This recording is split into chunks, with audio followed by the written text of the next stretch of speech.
Hello, AP Euro. It's Mr. Walker. I'm going to give you a lecture on the end of World War I and the Treaty of Versailles. It looks like Versailles. You remember Versailles. It is the palace built by Louis XIV, the Sun King, to glorify him. And it's important in the age of absolutism. It was where he kept all his nobility there doing ridiculous things like the levee, the sun rising ceremony. And now it's important to know for the end of World War I and also the beginning of World War II, because think of the pronunciation of Versailles. This is how I remember it: Versailles. Sigh. This treaty sucks. This treaty is going to cause the beginning of World War II, and it's obvious to anyone who was around during the time that the treaty was horrible. We're going to we're going to go over our objective today. What caused the end of World War I? How could war have been avoided in the Treaty of Versailles? What is the geographic consequences of the end of World War I? And what were the terms of the Treaty of Versailles? And how does that lead toward World War II? Okay, so first, the end of World War I. How did World War I end? You know, it was in trench warfare, and Germany looked like it was pushing ahead when the Russians dropped out. Remember in 1917, the Russian Revolution, they stopped. And so Germany no longer had to fight on two fronts, on the east and the west. They could just focus on the Western Front. This looked like a good thing. And remember, in the Treaty of Brest-Litovsk, Germany got all that territory from Russia. They ended up getting Poland and Latvia, Estonia, Lithuania. They got huge amount of fertile land. But something's going to turn the tide. And the short answer to what ended World War I was the United States, USA. The USA joined in 1917 after Russia dropped out, and a surge of new troops and the industrial power of the United States ended up tilting the war in the favor of the Allies. Think of that poster, Mad Brute, right, with the Kaiser Kong carrying Liberty or Marianne into the United States.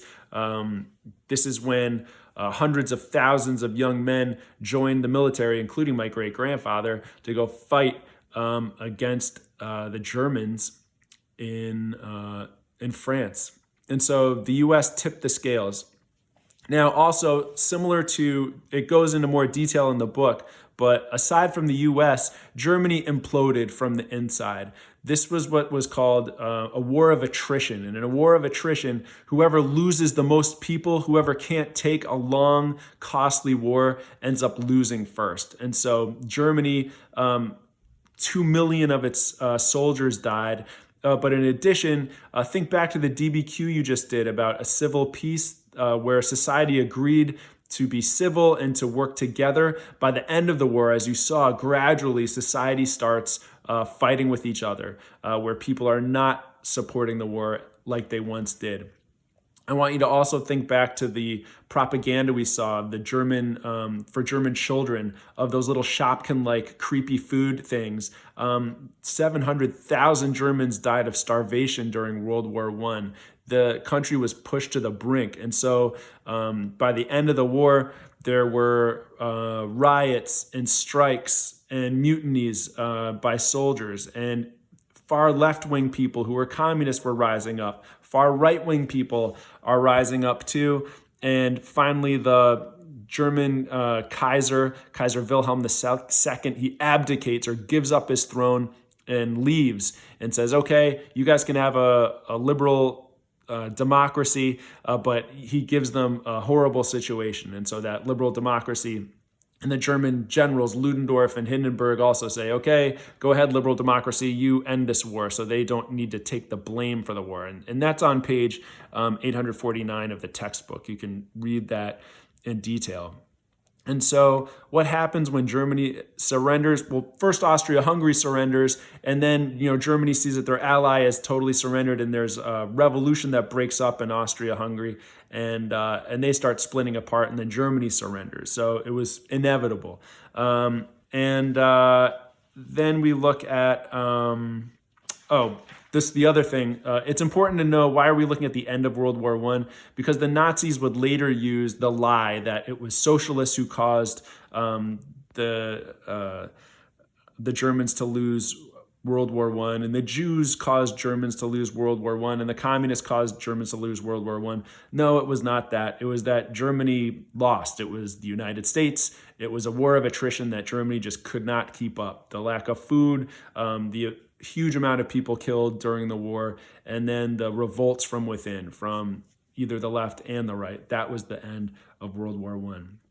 Okay, so how could they have solved the problems of World War I with the Treaty of Versailles? And so there was an agreement to end the fighting. That's what's called an armistice. The armistice was not the treaty that ended the war, but it was an agreement to end the fighting. An armistice day happened on November 11th, or 11/11 at 11:11 p.m. And so still today we celebrate it as Veterans Day.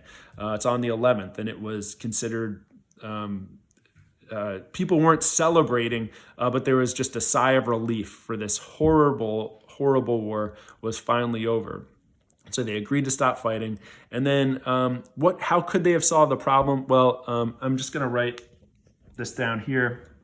So they could have solved it by thinking about what started this war. And we all remember MAIN, Maine. This is what started the war. Militarism and alliances and imperialism.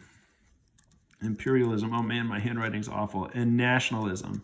These are the causes of World War I, the long-term causes that we looked at. And if you can solve these long-term causes, then you probably can solve war. And so the conference that happened at Versailles,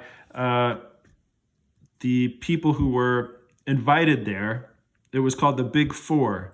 It was the USA, was one of the participants. The other was Britain. The other was France. And 4 was Italy. And USA was represented by Woodrow Wilson, our president. Britain was represented by David Lloyd George. And France was represented by Clemenceau, was his last name. And then Italy was by Vittorio Orlando. And Italy was there, but they sort of ignored it. Italy, they ended up not getting really what they wanted, and they were sort of the odd man out during that time. And Britain and France both had the same motivation and wanted to, their main purpose in the Treaty of Versailles, they wanted to humiliate and punish Germany. Humiliate and punish Germany. Why would that be? Well, because both countries had just lost staggering amounts of people. And I want you to think back to 1871 with France. What had happened then? Think back to the that painting we have of Lady Liberty or Marianne having her arm sawed off, and all that loot, all the money being taken to Germany. They wanted to get them back for the Franco-Prussian War in 1871, and they're going to treat Germany in the same way that Germany treated them back then. The USA, on the other hand, Woodrow Wilson, and they made fun of him for this, they sort of said he wanted to be like Jesus and just make the world perfect and safe again. And Woodrow Wilson had this plan called the 14 Points for Peace. Points for Peace. And they were good ideas. And among them were pretty much to get rid of the causes of World War I. He wanted to put arms limitations. So a lack of militarism, limits on the size of people's armies. For alliances, he said that there can be no secret alliances. And in order to avoid war, Wilson's big idea was to create something called the League of Nations. And the League of Nations, it was centered in Geneva, in Switzerland, back where our friend John Calvin was. And the League of Nations, the whole idea was that nations could negotiate or talk out their problems without going straight to war. So you wouldn't have that doomsday scenario that we did in the beginning of World War I, like with the Schlieffen Plan and with one nation attacking another before talking because they were too scared. And so the League of Nations, the idea was to avoid war. That was the purpose of it. Wilson, his idea was to allow for something called national self-determination, which is where nations get to determine their own nationhood.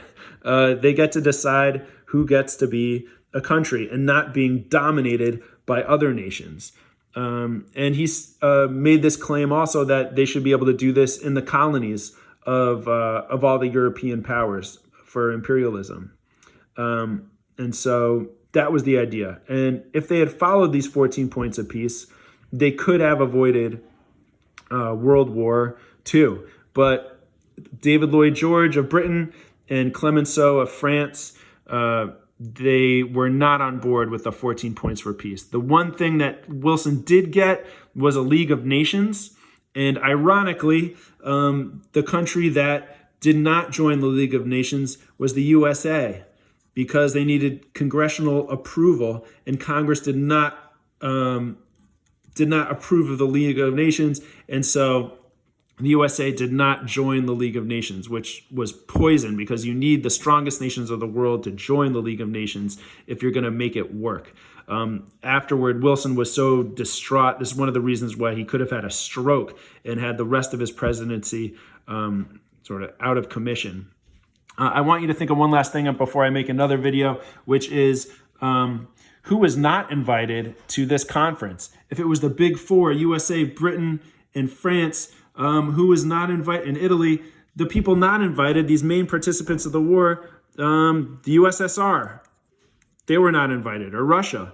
Why? One, because they were communists, and because they were having a civil war.